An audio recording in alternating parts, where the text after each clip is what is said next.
Hey everyone, this is Tom Englehart, and I want to tell you how I train my eye to better see arcs and spacing. This is a little exercise I do every once in a while, and of course, it has to do with the bouncing ball. I animate a bouncing ball on twos straight ahead. Okay, and then I'm also thinking about, is this a light ball or a heavy ball? And I'm just going to do this straight ahead with you guys so you can kind of go along with my journey and you can see what I do. So here we go. Let's start with a light bouncy ball. All right, so I want to just, I'm going to animate on two. So we start on frame 1. I'm going to go over to frame 3, and I want it to go up the top of the arc is how I want to start it. And I'm just going to keep flipping through these frames, and I'm thinking about this as a 2D drawing. It helps you see spacing, right? And I'm trying to see an arc. So that went up at 7. I'm going to start to come down. So it's kind of hanging here. 1, 3.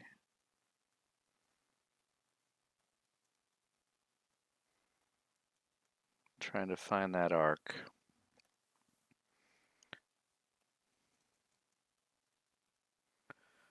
Okay, and then we start to come down. The spacing starts to speed up, right? So spacing is close together when it's slowing in, slowing out, and then it's going to start to speed up as it falls because of gravity, right? So let's try to see what this, and make sure it's at an arc. And it's following the path of action that I already set up. Let's just have it hit the ground already.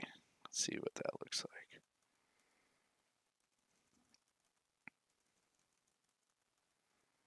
So I'm just flipping my drawings just like a 2D animator would. And I'm using the comma and period keys to do that. Okay, after I hit the ground, since it's a light bouncy ball, I want it to really pop up, right? Pop up right off of the ground. And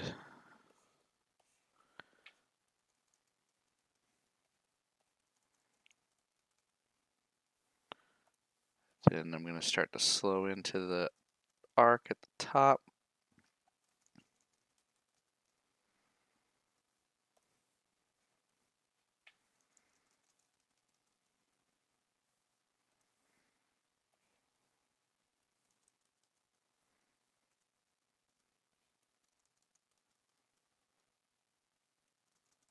And as you're flipping, you can start to see, is the spacing right? Does it feel natural that the ball would move this much for that feeling? Okay, so just for now, I'll just leave it like that, and let's play it back, see what it feels like. See that? And if you want, so that's a light ball, light bouncy ball bouncing up, right? It didn't take that much time to do this exercise, and yet I'm training my eye. Now, how do you test to see if you did well? Well, first of all, you look at it. Does it look right? Does it feel right? Okay, now you can grab the ball, which this is just a primitive sphere that I made, polygon. If you're in the animation tool set, go up to visualize, ghost selected. See, now I can see my spacing. And I can see, all right, yeah, I bunched it up together. Did I follow an arc well? It's like, well, maybe this one could come over a little bit. But I'm training my eye to see this stuff without the graph editor, without ghosting in the first place. Okay, unghost it. And there we go, right? All right. Now, let's say we want to make a heavy ball. So let's redo this. Okay, that was a light bouncy ball. Let's go ahead. I'm going to make this smaller. Okay, heavy ball. So ball is going to go up again, just like we did before. It's not going to move as far because it's heavy, and it's going to want to come right back down. So I want some sort of arc here.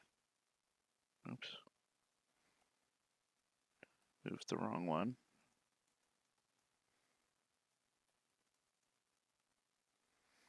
Okay.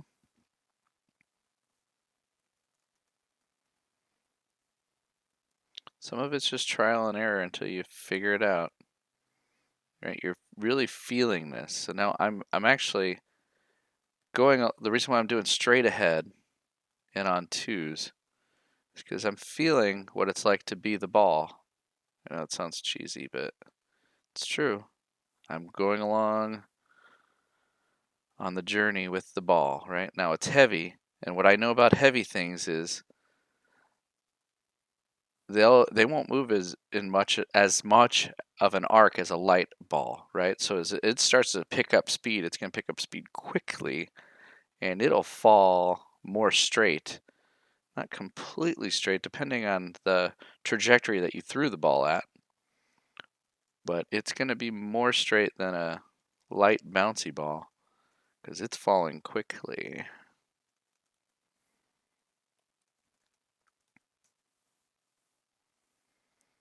Let me see here. That's I'm wondering if I should have just made that drawing hit the ground earlier. Because I might have too many drawings in here. We'll see. Let's see how this feels. We can always sell it by how it bounces up, right?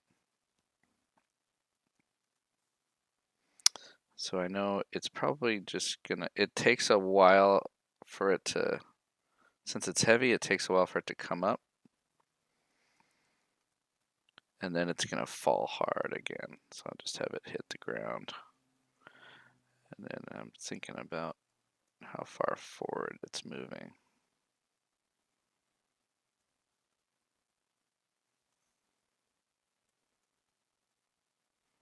It's gonna fall almost straight.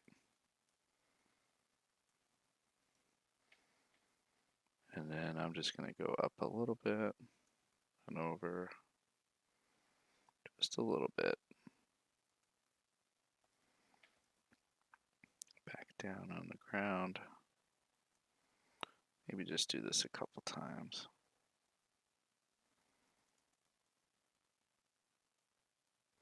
I don't know, let's just see what that looks like. Like I said, it's all gonna be trial and error. So heavy ball. Right? So it's probably more of like a bowling ball or something. Anyways, I think you get the idea. So let's check it with ghosting. Go up to visualize, ghost selected, and I can see, and as I'm thumbing through these, yeah, maybe that should have taken longer.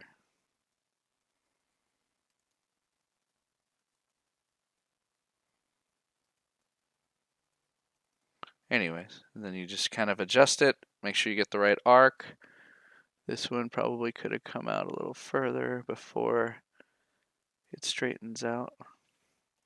And then to turn ghosting off, visualize on ghost all, watch it, and see. There you go, heavy ball. Anyways, I hope this helps. This is a great exercise to do. Like I said, you're training your eye to see the spacing, and we're looking at this in screen space, right? And what I mean by screen space is that this is like a flat drawing, and it's easy to see that with a bouncing ball that this is an orthographic view from the side. You know, there's no depth. What gets more confusing is when you have, you know, a shot with perspective and depth. There's still screen space. You still have to realize that's a flat drawing that people are seeing on the screen. You know, it's a flat space, and so you want to visualize the spacing, the path of action that this ball is taking. This could be a head, this could be a hand, this could be the hips of a character. But I'm visualizing the path of action, following the path of action. I'm coming up with my own spacing that is particular to this character or this ball, what type of ball it is. It's heavy, it's light, whatever it is. The spacing tells the story, and if I stay constant on twos and I'm going straight ahead, I can really feel my way through that and figure it out. Hope this helps. I'll see you guys next time.